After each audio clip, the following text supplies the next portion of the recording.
So I learned that the greatest difference between me and Jesus is I would have slept with that Samaritan woman he met at the well. Or at least tried to. Or maybe in another life I tried before, but the last thing I would have thought to do is offer her a drink. Or at least be a gentleman and offer to carry her bucket, minus the interior motive to know where she lives.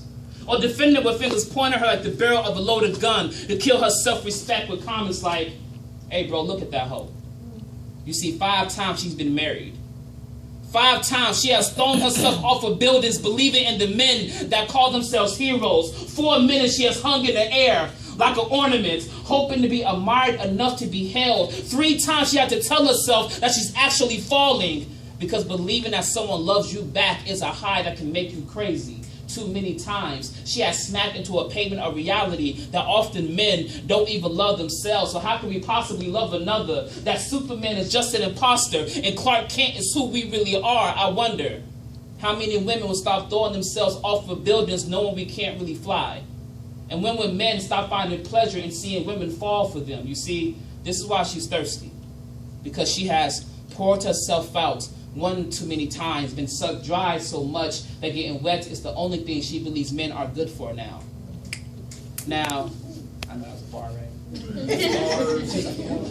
right? Now, I may be the one to zero in on your hips and thighs, but it doesn't mean I don't see your soul dancing on the inside as I'm reaching out with an offering of outstretched arms that says, now woman, why do you keep messing with puddles when you could be swimming in oceans? Quit trying to make a splash when you have a heart of value, a dignity big enough to create tidal waves, tsunamis, hurricanes, so big that even Sandy and Katrina look back at you with envy like, I really can't stand this bitch.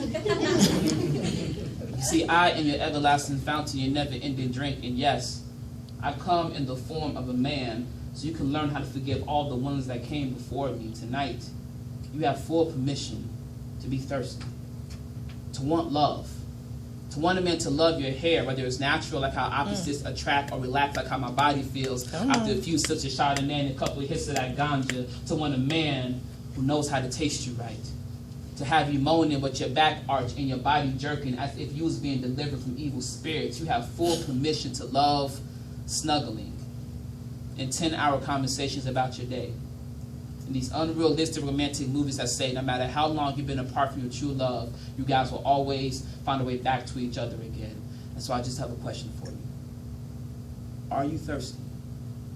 And if so, then what are you waiting for? Just ask me for a drink.